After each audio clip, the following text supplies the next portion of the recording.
過嚟啊！我嚟啦！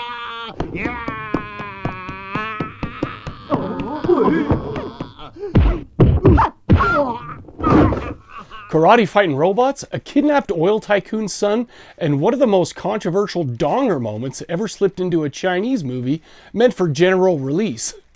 Welcome to Robotrix from 1991. This isn't the first Chinese Cat 3 movie I've talked about on the channel, but it might be the weirdest. You know, from the poster or the trailer, it looks like a straightforward sci-fi / kung fu / action movie. But what the marketing doesn't tell you is that it also mixes some slapstick comedy with some actually very adult moments, which sounds like a bizarre combination. Honestly, it kind of is, but somehow it works and makes Robotrix a perfect cult movie, especially for this channel. So do me a favor, grab your karate-ready humanoid robot and let's get into it.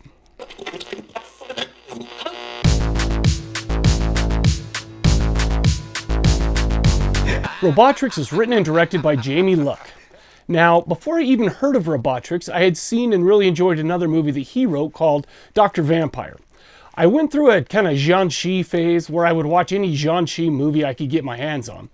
I was just like devouring movies like Mr. Vampire, Encounters of the Spooky Kind, and Tui Hark's Vampire Hunters, and all sorts of movies like that. Dr. Vampire was an interesting one in that, though I was expecting a Jiangxi-style vampire movie after watching all these other ones, it's actually set in England and features Western-style vampires. So not what I was expecting, but it was really great. And it does have some similarities with this movie in that it has a similar feel, like it's bright, colorful, and pretty funny. And but I'll tell you what, Jamie Luk has 23 directing credits, 16 writing credits, but he has over 150 acting credits. Unfortunately, I'm still catching up on Hong Kong cinema. Dr. Vampire is the only other project that I've seen so far that involves him. Well, this movie, Robotrix, stars the beautiful Amy Yip as Anne, a well-endowed robot assistant created by Dr. Sarah.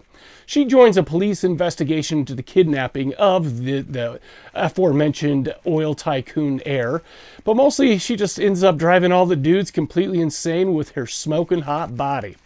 Amy Yip is widely known in Hong Kong cinema. She was kind of known as the Cat 3 queen, having made her career starring in softcore, and I can definitely see why. Sorry, I don't mean to come off as sexist, but I guess it is what it is. Chikako Aoyama plays Selena Lin, also known as Linda in this.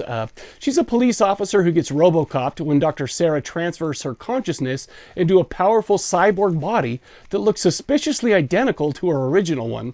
And I know this because during the transfer scene, they literally lay the two bodies side by side so we can compare, which, by the way, was very considerate of them. David Wu plays Chow, a police officer and Selena's boyfriend before the accident, and apparently after the accident too, because yeah, they're still doing it, which, you know, I mean, we're all going to be doing the same thing in the near future anyway. I mean, just a bunch of robots, so I don't see what the big deal here is, but okay. We have Chun-Li, who plays Ryoichi Sakamoto, a completely mentally disturbed scientist who desperately wants to work with the powerful oil tycoon in his robot army. His solution? Upload his own consciousness into another killer robot body. The robot version of Sakamoto is played by Billy Chow. And we know it's still Sakamoto because even in the robot, his absolutely terrible maniacal laugh makes the transition to the robot body. And also, I'm not kidding. You see his donger for like half a second. Thank you, Cat 3 Cinema. We have Huey Dan Huey playing Dr. Sarah, the brilliant scientist responsible for creating Anne and the cyborg E27. She's the mastermind behind the whole robot program, and I mean, she impresses everybody, and obviously we are all impressed because she has a tendency to make robots how I would make robots. Super hot. And finally, we have In King Chung as Puppy. And I had to bring him up. He's a member of the police force, and he's kind of the movie's main comic relief. But I think the main reason I had to mention him is because he might be the only Chinese guy I've ever seen rocking a mullet and an Abraham Lincoln beard at the same time. So Robotrix starts out with the Hong Kong police being tasked with protecting the son and heir of a Middle Eastern oil tycoon. Officer Selena Lin and her colleagues are assigned to do the job. And I'll tell you what, I've never wanted to be an oil fortune heir more in my life. This dude just hangs out with a bunch of sheer-clothed Chinese ladies who are apparently there to do basically anything he pleases. Sign me up for that. Asian woman orgy level, a lot of attention. Please, what am I doing? I'm in the wrong business. Well, I guess my dad's in the wrong business. Anyways, this opening scene almost made me forget that I was watching a movie because I was kind of annoyed when a seemingly indestructible guy breaks in, kidnaps the heir with almost no resistance. The whole place gets gassed, everyone passes out, but the attacker just walks through it like it's nothing. But I wonder why that is. Well, it turns out when Officer Lin tries to stop the kidnapping, she's brutally shot and killed almost instantly.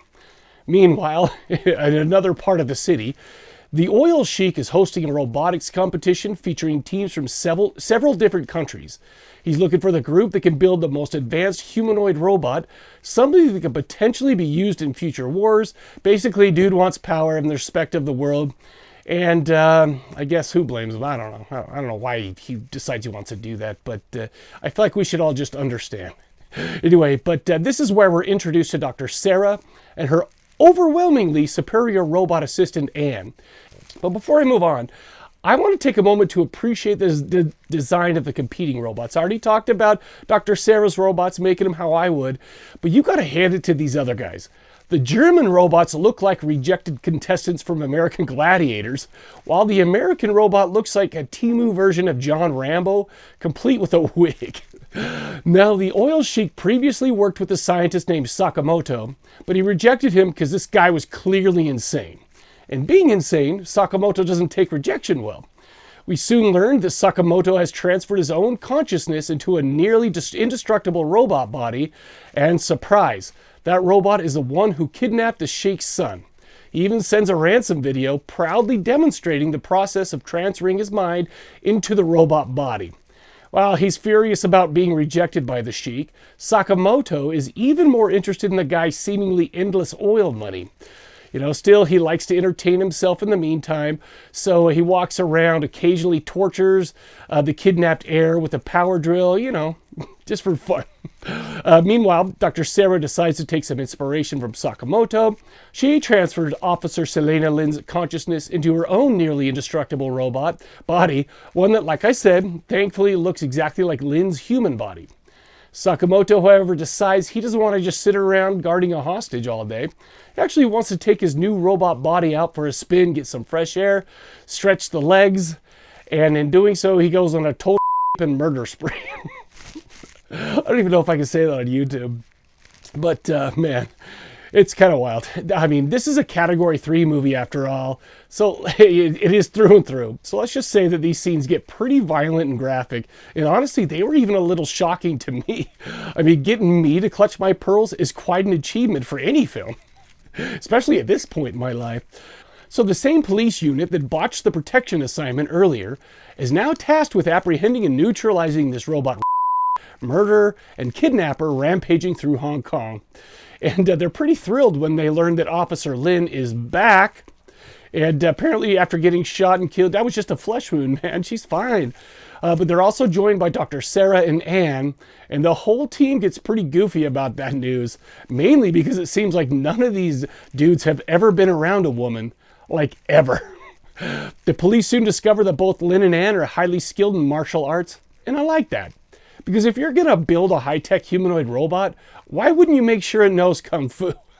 Makes sense to me, man. From here, we get some fun nightclub scenes where the team tries to lure the killer out while they dance the night away with a bunch of hard-dancing white boys and hard-drinking tough guys. Also, pro tip, never challenge a robot to a drinking contest. It's just a foolish endeavor, trust me.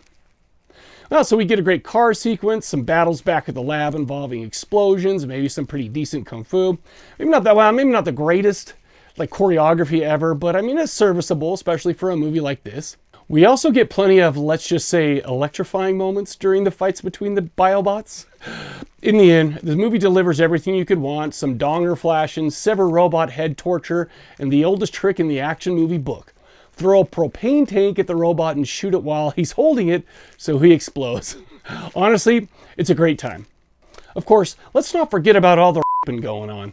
Like, for real, try searching for Hong Kong movies whose titles include the word. It's a pretty wild tonal shift for a movie that otherwise feels like a goofy sci-fi action comedy. Actually, I take that back. Don't search for that. Don't Google that. I don't know what you'll come up with, and I don't want to be responsible for what you see. But anyway, there's a couple of parts in this movie that really crack me up. First, right after Selena gets brutally shot and killed, she wakes up after an operation performed by Dr. Sarah, of course, and she's coming to and trying to get her bearings. She starts asking what happened, where she is, and what's going on, stuff like that. But Dr. Sarah is being a total jerk and refuses to give her a straight answer. Naturally, this starts causing Selena a lot of anxiety. She's clearly panicking, kind of freaking out, even getting a little bit pissed off. She's just trying to figure out what's wrong with her, but nobody will tell her anything. So she basically has to start crashing out before they finally explain what's going on.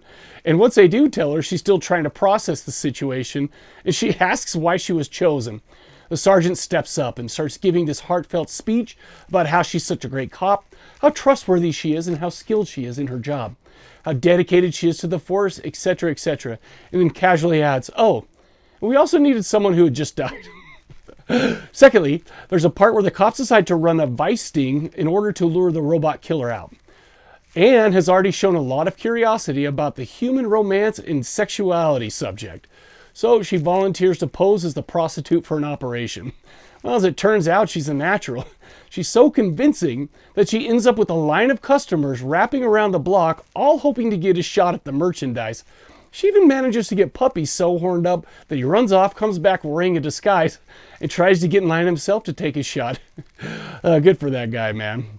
This movie obviously has a lot in common with the Terminator and RoboCop, but Hong Kong films from this era have a very different vibe compared to either of those.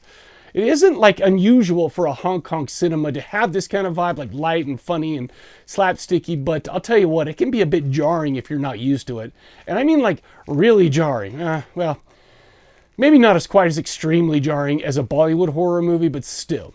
As I mentioned earlier, this film swings from brutal violence and sex to slapstick comedy with very little time in between to reset. The music doesn't really help either. It's often playful, sometimes almost cartoonish, and occasionally a little too on the nose, which can make certain scenes feel even stranger. That said, I really like the look and feel of this movie overall, from the neon lit club scenes to the lab battles filled with explosions and electrical short circuits.